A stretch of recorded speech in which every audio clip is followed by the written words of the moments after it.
बिस्मिल्लाहिर्रहमानिर्रहीम अस्सलातु वस्सलामु अलैका या सय्यदी या रसूलल्लाह। अस्सलाम वालेकुम नाज़रीन, मेरा नाम है उस्मान फिरोज़ और आप देख रहे हैं मेरा यूट्यूब चैनल। उम्मीद करता हूं आप खैरियत से होंगे। अगर आपने चैनल सब्सक्राइब नहीं किया तो ज़रूर कीजिएगा। नाज़रीन, आपको ये तो मालूम होगा कि आज इमरान खान को तौहीन अदालत केस में 1 हफ्ते का टाइम मिल गया है जवाब जमा करवाने के लिए, मगर जो बात आपको नहीं पता वो मैं बताऊंगा। इंतहाई दिलचस्प सूरत हाल हुई है आज कमरा अदालत के अंदर और बाहर। आपको हम बताएंगे कि इमरान खान को क्यों कहना पड़ा कि मैं दहशतगर्द नहीं हूं, पूरे अहाते में कर्फ्यू नाफिज क्यों किया गया था। बहुत ही दिलचस्प मालूमात है नाजरीन आज की समात के हवाले से जो मैं आपको देने जा रहा हूं। आज की समात पर इमरान खान के हाथ में पकड़ी हुई तस्बीह पर भी बात हुई। कमरा अदालत में शाह महमूद कुरैशी भी जो है वो तंज फरमाते रहे और इमरान खान का बहुत अरसे बाद किसी पुराने साथी से रिश्ता बहाल हो गया है। अदालत ने इमरान खान को किससे माफ़ी मांगने का कहा और क्यों खान साहब जो है वो कमरा अदालत में नफ़ी में सर हिलाते रहे, ये और इसके अलावा और क्या क्या हुआ कमरा अदालत में आपको बताते हैं। नाज़रीन, साबिक वज़ीर आज़म और पाकिस्तान तहरीक इंसाफ के चेयरमैन इमरान खान के खिलाफ तौहीन अदालत के मुकदमे में इजहार वजू के नोटिस की समात इस्लामाबाद हाई कोर्ट में बुध को दोपहर 2:30 बजे शुरू होना थी, लेकिन दिन के आगाज से ही इस्लामाबाद हाई कोर्ट के इर्द गिर्द कर्फ्यू का समा था। अब इस्लामाबाद पुलिस के अलावा एफसी और रेंजर्स के अहलकार जो है वो सुबह 6 बजे ही तैनात करने के अलावा इस इलाके में मौजूद तमाम दुकानों को बंद करवा दिया गया। नाज़रीन, साबिक वज़ीर आज़म इमरान खान जब कमरा अदालत में आए तो अपनी नशिस्त पर बैठने से पहले कमरा अदालत में मौजूद आज़म सवाती से पूछा कि भाईजान इतनी सिक्योरिटी क्यों है, जिस पर शाह महमूद कुरैशी ने तंजिया अंदाज में कहा, लगता है किसी दहशतगर्द ने अदालत में आना है भाई। इमरान खान साहब इस बात पर मुस्कुराते हुए बोले, भाई मैं इमरान खान हूं, दहशतगर्द नहीं हूं। इमरान खान जब अपनी कुर्सी पर विराजमान हुए तो कमरा अदालत में मौजूद सहाफ़ियों ने इन पर सवालात की बौछार कर।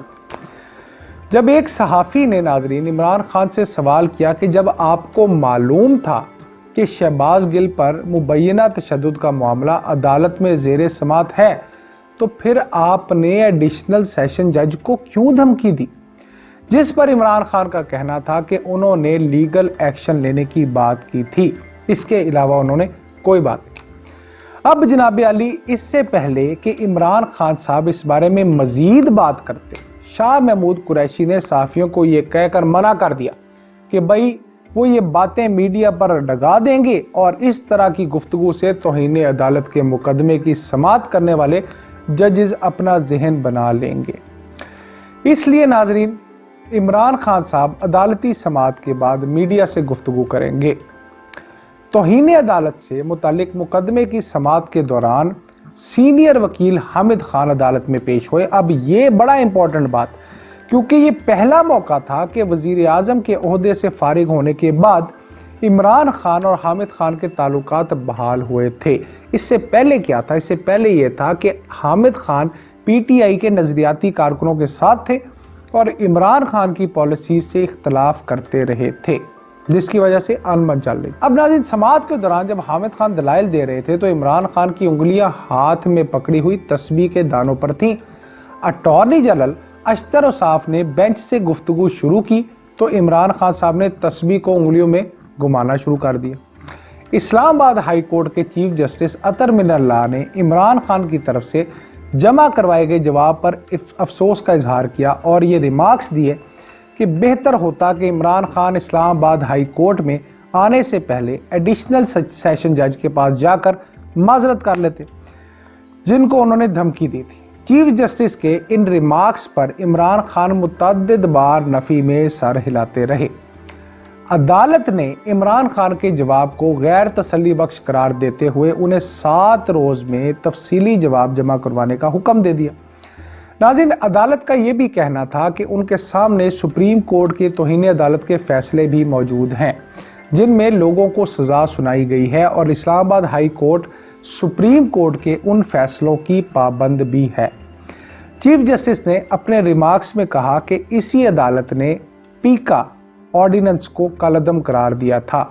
अब जैसे ये बात की तो असद उमर साहब ने, जो कि इमरान खान साहब के पिछली सीट पर बैठे हुए थे, वो इमरान खान के कान के करीब आकर उन्होंने बोला कि अदालत उस कानून की बात कर रही है जो इनके दौरे हुकूमत में बनाया गया था।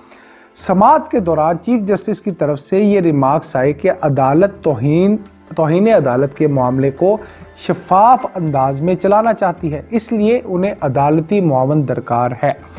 पीटीआई के चेयरमैन के वकील हामिद खान ने जब साबिक अटॉर्नी जनरल मुनीर मलिक का नाम लिया तो इमरान खान साहब अपनी सीट पर बैठे हुए ऊंची आवाज में बोले, एतजाज हसन को भी रख लें। समाअत के दौरान इस्लामाबाद के एडवोकेट जनरल जहांगीर जदून ने बेंच को मुखातिब करते हुए कहा कि वो अदालत के नोटिस में कुछ शवाहिद लेकर आना चाहते हैं, तो इस पर जनाब आली चीफ जस्टिस ने उन्हें टोकते हुए कहा कि तौहीन अदालत का मामला अदालत और इमरान खान के दरमियान है, इसलिए भाई साहब आप ना बोलें दरमियान में और चुप कर जाए, उन्हें बोलने की इजाज़त ही नहीं। एडवोकेट जनरल का कहना था कि पाकिस्तान तहरीक इंसाफ के रहनुमा फवाद चौधरी ने अपने बयान में कहा है कि चीफ जस्टिस को माफ़ी मांगनी चाहिए। अब इस पे बड़ा ही मज़ेदार मुकालमा हुआ। इस पर चीफ जस्टिस ने जवाब दिया कि भाई वो हमें बेशक तनकीद का निशाना बनाते रहें, हम नहीं बुरा मानते इस बात का। इमरान खान के वकील हामिद खान का कहना था कि उनकी जमात फवाद चौधरी के इन बयानात से ला ताल्लुकी का इजहार करती है और फवाद चौधरी से अच्छे की उम्मीद है ही नहीं।